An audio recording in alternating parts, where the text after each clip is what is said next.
तो हमारी जो इक्वेशन थी पिछली, वो लास्ट वाली, वो क्या थी? हम्म ये आया होगा del you upon del b into del x upon del C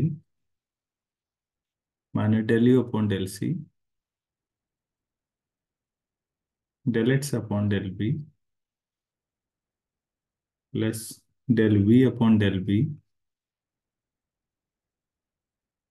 upon del C minus del we upon del सी होगा del v and del y, v और वाई, यू और एक्स, वी और वाई, तो वाई अपॉन डेल बी। अब डब्ल्यू और z होगी, तो del W upon del B, तो डेल जेड अपॉन डेल सी होगा। अगले में डेल डब्ल्यू अपॉन डेल सी होगा, तो del Z upon del B, और ये कितना आ गया था? 2 J0। इक्वेशन नंबर क्या था? सेकंड। सेकंड। फिर हमने ये बात की थी कि जो u है वो एक्स वाई जेड का फंक्शन है, और जो हर एक एक्स वाई जेड है वो ए बी सी का फंक्शन है। तो u का आपको बी और सी के रिस्पेक्ट में डिफरेंशिएशन चाहिए, del you upon del B. तो इसका मतलब del you upon del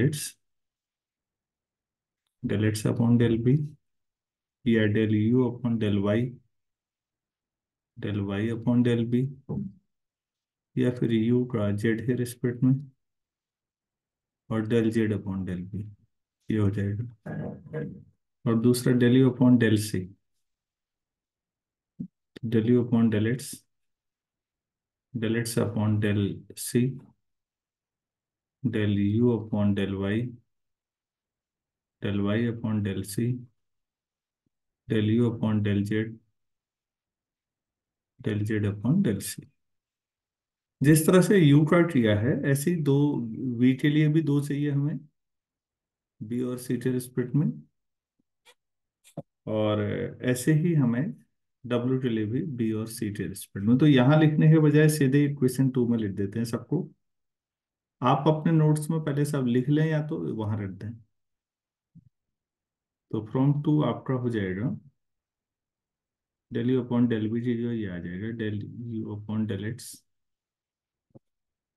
upon del B, del you upon del Y upon del B, del you upon del Z upon del B. अच्छा, maths वालों को लगता है कि हमारे डेरिवेशन बहुत लेंदी है, फिजिक्स वालों को लगता है नहीं नहीं उनके डेरिवेशन बहुत लेंदी है, जबकि हकीकत ये हर सब्जेक्ट में पीजी में कुछ मिलेगा ऐसा, मैथ्स में कम ही है। अगर आप फिजिक्स वाले बच्चों से क्वांटम मैकेनिक्स जो पढ़ रहे हैं उनसे पूछिए हाइड्रोजन एटम वाला डेरिवेशन कितना लंबा है, आपका तो बहुत छोटा है, उस हिसाब से आपको समझ में आ जाएगा कि वो लोग कितना कर रहे हैं। तो इसलिए इस भ्रम में मत रहिए कि हम तो बहुत खतरनाक काम कर रहे हैं। Del you upon del Y upon del C, del you upon del Z upon del C times del x upon del B, ये है हमारे पास। ऐसे ही प्लस में तीसरी टर्म लिख रहा हूं मैं, तीसरी टर्म में del B upon del b लिखना है। तो वी का del B upon del x upon del B upon del Y upon del B, del B upon del Z upon del b, उसमें del Y upon del c ऐसे ही रहेगा minus. चौथी term में del B upon del c, v upon x, x upon c, p upon y, y upon c, v upon z, Z upon C, इसमें del Y upon del V. तीसरा del W upon del x upon del सी, del W upon del Y upon del C. C B वाला था। अरे B के respect में, sorry बेटा, मैं appreciate भी करता हूँ आपके कंसंट्रेशन लेवल को, बहुत अच्छी बात है।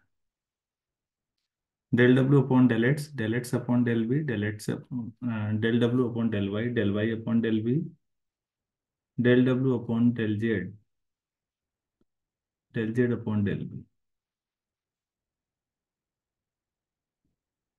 जिंदगी में ना, और अपने आसपास जो लोग हैं उनमें पॉजिटिव ढूंढ के अप्रिशिएट करना सीखिएगा। वो तो खुश रहेंगे ही, आप भी रहना सीख जाएंगे। Del x upon del C plus del W upon del Y upon del C, del W upon del Z upon del C of del Z upon del B equal to to it I naught. मैं अब ये उस pen का colour बदलता हूँ ताकि हमें ये दिखेगा कौन कौन सी टर्म कैंसिल हो रही है शायद।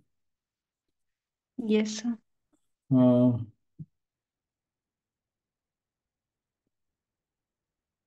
Del you upon U, sir first term cancel हो रही है इस। ये वाली del you upon del x upon del B, del x upon del C. हाँ यार, ये तो ऐसी कैंसिल हो गई। और इसमें सेकंड वाली, नीचे में सेकंड वाली टर्म। हाँ, del B upon del Y upon del B, del Y upon del, हाँ। तो तीसरे में थर्ड हो रही और फिर, उस सिमेट्री से तो ये कैंसिल हो जाएंगे। तो बच्चों, काफी कुछ मटेरियल तो साफ हो गया, ठीक है। तो आप उनके बारे में सोचिए ही मत, इतनी मेहनत आपकी बच रही। ठीक, अब आप del you upon del Y upon del B, del x upon del सी, ठीक, ऐसी term del you upon del y.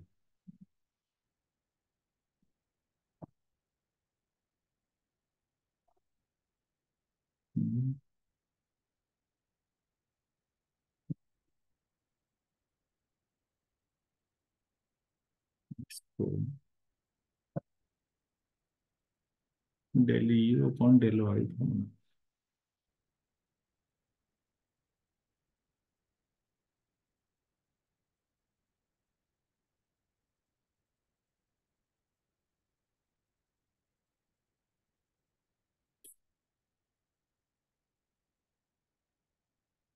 U v डब्ल्यू, इसको कैसे कैलकुलेट करें, आगे वो कैसे लिखें। Del you upon del y common, yes sir, ये टू ईटा जीटा वाली फॉर्म बन रही है कॉमन लेके फिर। Del you upon del y लेंगे तो ये और ये ना। सर मल्टीप्लाई में del x into del c भी। हाँ हाँ, del Y upon del we, del x upon del C minus del Y upon del C, del x upon del B.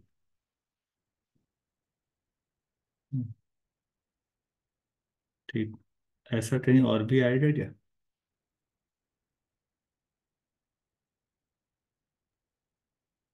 Sir del we upon del x.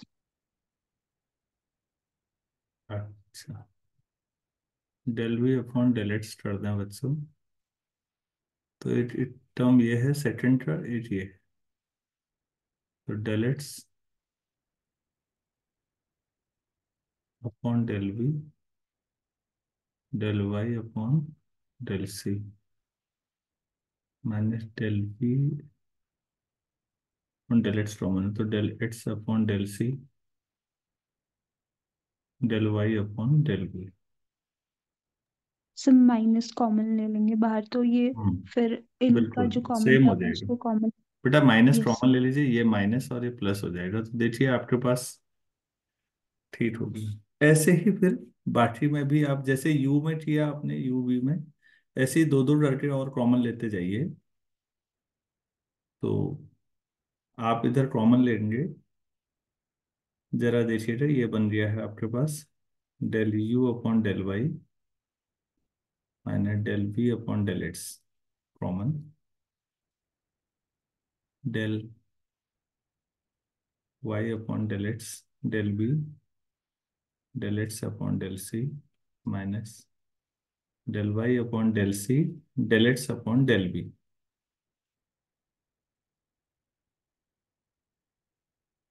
Plus and so on equal to to xi naught. ठीक है, ये आसान, ये two by two का Jacobian है। आप अगर ऐसे और समझो। फर्स्ट वाले को -2 जीटा भी तो लिख सकते हैं। हम्म।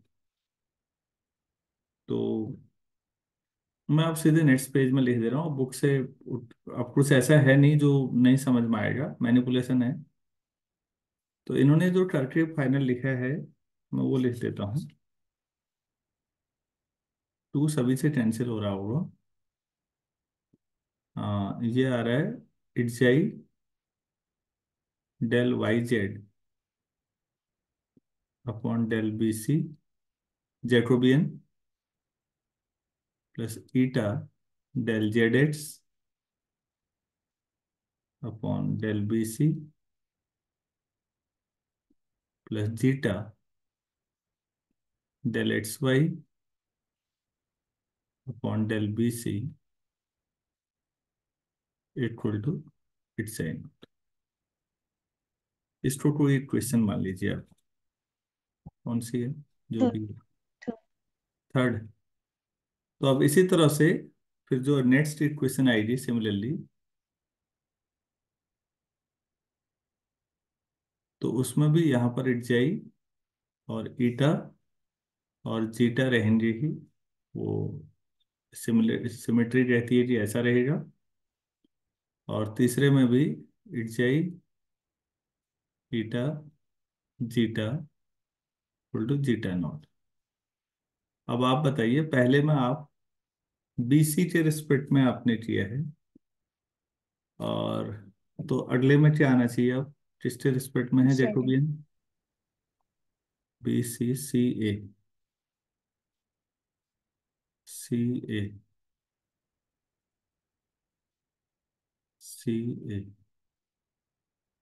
तो फिर लास्ट में क्या होना चाहिए, ए बी। पहले डिनोमिनेटर की सिमेट्री बना लेते हैं फिर न्यूमरेटर बनाएंगे।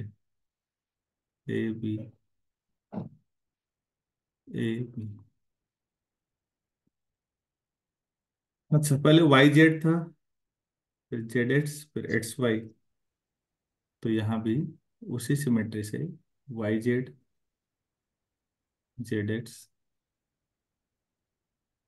Del of Z X del of x Y, कुछ तो वही रखना पड़ेगा। तो ये symmetry Y Z del Z X del X Y. ये सब आपके पास एक क्वेश्चन आ गई। क्रॉसी ने ऐसे निकाल के रख दी थी क्वेश्चन। अभी थोड़ा और काम है इसमें, और मैनिपुलेशन कर रखा है क्रॉसी ने। नॉर्मली इस तरह के काम ग्रॉस पे होते थे, काफी डीप मीनिंग वाले।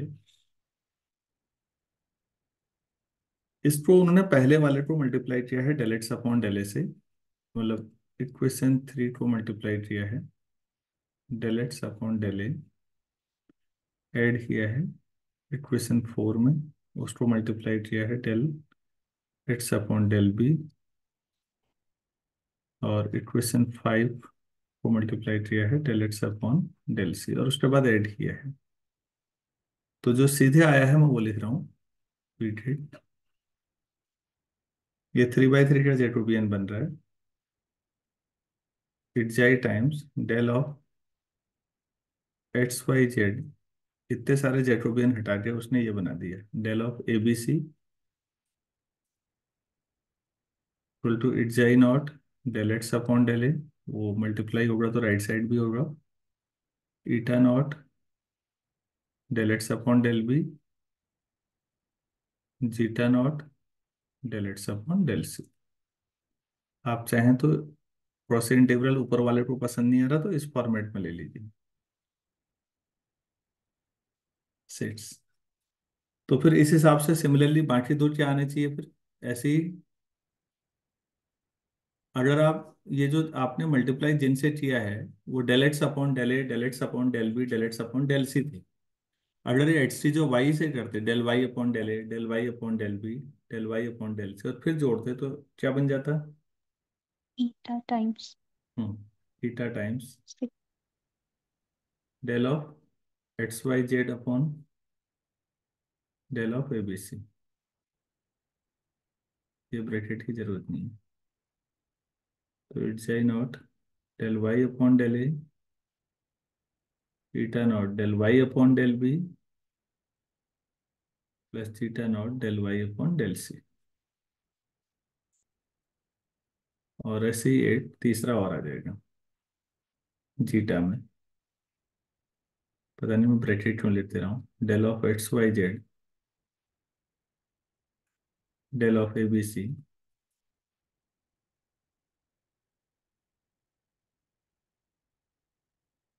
It's I naught del Z upon del A, theta naught del Z upon del B, zeta naught del Z upon del C.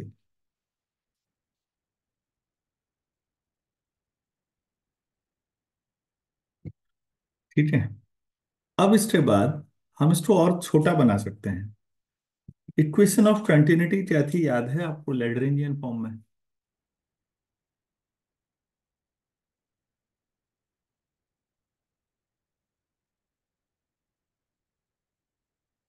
Row J equal to row not था ना? Yes sir. जे का मतलब यही था, Jacobian A B C के respect में equal to row not. तो जो इतना बड़ा एक्सप्रेशन आपका है उसकी जो अगर आप क्या लिख सकते हैं, del of x Y Z upon del of A B c, ठीक है, rho rho naught naught upon upon rho rho. रख दीजिए। तो रो नॉट अपॉन रो रखेंगे तो ये हो जाएगा xi upon rho equal to xi naught upon rho naught del x upon del a, eta naught upon rho naught del x upon del B, plus zeta naught upon rho naught del x upon del c. लो काफी छोटा हो गया। इसको ninth equation इसी तरह से दो और बना लीजिए। तो ये क्रॉस इंटीग्रल कहलाते हैं। आप 6, 7, 8 रहे हैं या 9, 10, 11 रहे हैं, सिंप्लीफाई करके।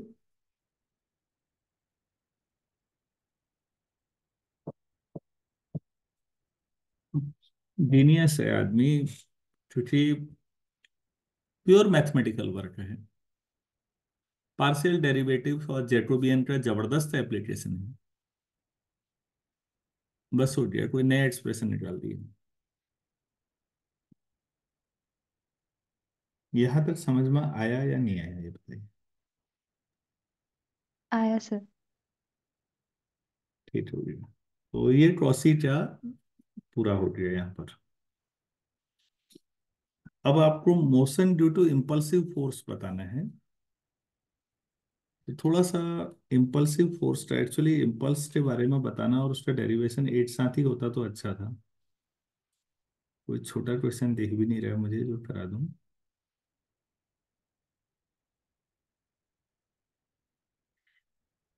जल्दी, नहीं हो पाएगा तो इतना ही करते हैं इसको आज। मैं नेक्स्ट क्लास में करा पाऊंगा अब आपको, क्योंकि इम्पल्स के बारे में थोड़ा सा समझाना जरूरी है। ये चलो समझा ही देते हैं इम्पल्स फिर नेक्स्ट क्लास में। इम्पल्स किसको कहते हैं बच्चों? हिंदी में क्या कहते हैं इम्पल्स को?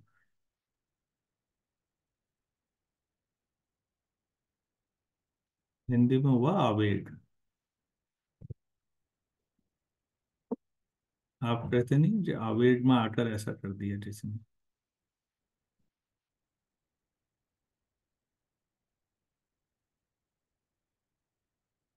तो इम्पल्स, आप ध्यान दीजिए, फिजिक्स में आप जब ये कहते हैं कि जैसे F equal to m a ही लिखा है, तो आप ये कह रहे हैं कि किसी कोई फोर्स लगा है किसी भी बॉडी पर, तो ये फोर्स जितनी देर हमारा एक्सपेरिमेंट है ये फोर्स उतनी देर लगा है, भले ही हमने 5 मिनट का एक्सपेरिमेंट किया हो। तो हम ये मान के चलते हैं कि इतने न्यूटन का फोर्स कॉन्स्टेंटली लगा होगा।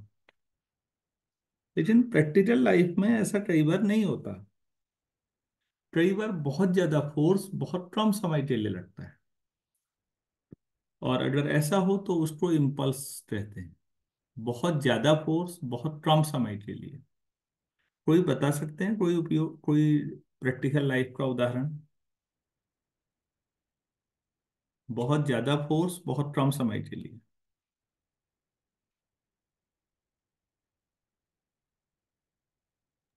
सर क्रिकेट जब में फास्ट बॉलर होता है ना, क्रिकेट में फास्ट बॉलर जो होता है, वहां समझिए आप,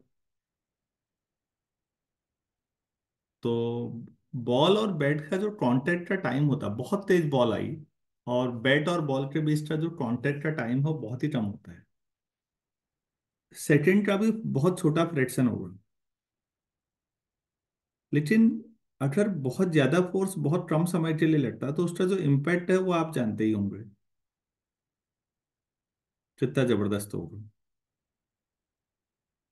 तो कहने का मतलब, और आप अगर और बेहतर समझना हो तो प्रैक्टिकल लाइफ में थप्पड़ मारना देखिए। हाथ जितना तेज घूमेगा ना किसी को थप्पड़ मारते समय, आप हाथ जितना तेज रखेंगे उतना जबरदस्त पड़ेगा।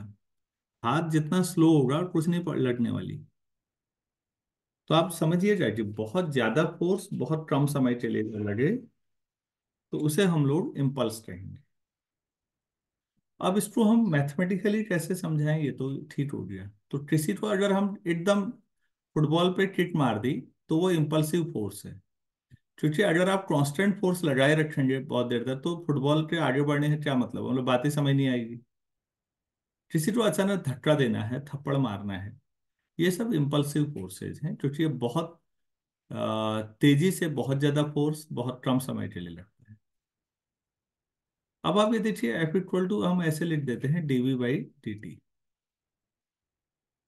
तो आप इसको ऐसे भी कह सकते हैं D by D T of M V, अगर मास कांस्टेंट है तो F into delta T to delta of M V. तो ये है इम्पल्स फोर्स, ऐसे कैलकुलेट होता है। तो इम्पल्स निकालना है तो आपको, आप कहेंगे चेंज इन मोमेंटम। ये डेल्टा जिससे आगे लगेगा एम इंटू वी मोमेंटम हुआ, तो change in momentum, linear momentum है, तो ये हुआ इम्पल्सिव फोर्स। इम्पल्सिव फोर्स, तो F into delta T impulsive force है। चेंज इन मोमेंटम ये है डेल्टा, स्मॉल लिखो या कैपिटल लिखो क्या फर्क पड़ता है। हाँ। तो मोमेंटम या संवेग परिवर्तन, प्लीज ध्यान दीजिए, अभी संवेग परिवर्तन की दर अगर बोलोगे तो ऊपर वाली लाइन हो जाएगी रेट ऑफ चेंज, तो वो फोर्स हो जाएगा। आपने ऐसा भी पढ़ा होगा हिंदी में कि संवेग परिवर्तन की जो दर होती है वो फोर्स है, बल है, या rate of change of momentum is force. ये रेट ऑफ चेंज नहीं है, चेंज है खाली, delta, that is impulsive force. और प्लीज ध्यान दीजिएगा, इसमें मैथमेटिकली ऐसे भी बोल सकते हैं कि जो एफ होता है बहुत ज्यादा होता है, तो आप ऐसे भी बोल सकते हैं कि F tending to infinity and delta T tends to zero, so that the product of this to a finite value, non zero finite. बच्चों, आप ये सोचिए अगर लॉन्ग जंप हम लोग करते हैं तो लॉन्ग जंप सीधे ही कर देंगे अगर आप कहीं पर, तो पैरों को नुकसान हो सकता है, क्योंकि बहुत ही ज्यादा फोर्स बहुत कम समय के लिए लगेगा तो घुटना, कमर या गर्दन को नुकसान हो सकता है। तो हम क्या करते हैं, वहां के नुकसान ना हो, मिट्टी खोद देते हैं। तो बच्चे जब लॉन्ग जंप मारते हैं तो जहां पर पैर पड़ता है और जहां पर पैर रुकता है, वो डेल्टा टी थोड़ा सा बढ़ जाता है, और थोड़ा सा भी डेल्टा टी बढ़ा ना, तो एफ का इम्पैक्ट बहुत कम हो जाएगा। लंबी कूद नहीं मारनी है तो किसी को थप्पड़ मारने में हाथ उठाओ और डेल्टा टी थोड़ा सा बढ़ा के देखो, नहीं पड़ेगा ढंग से।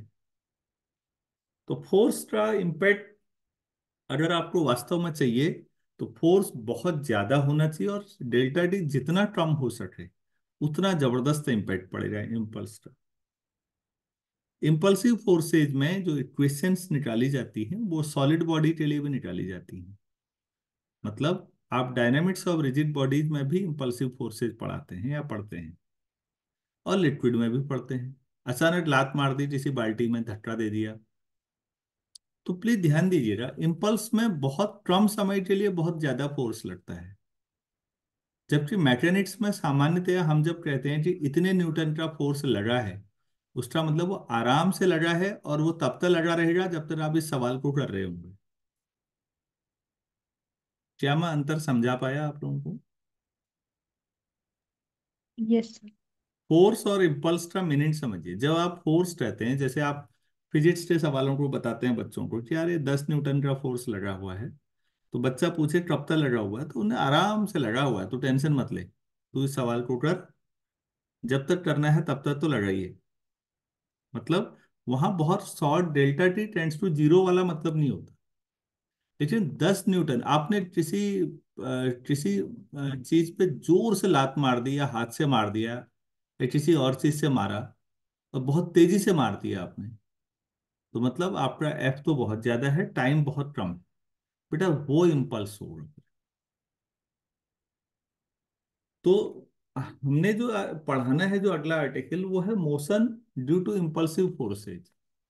तो जो इम्पल्सिव फोर्स हैं उनकी वजह से मोशन, कैसे बातचीत होगी मोशन पे, तो वो कल करेंगे नेक्स्ट क्लास में। मैथमेटिकल ट्रीटमेंट कल होगा।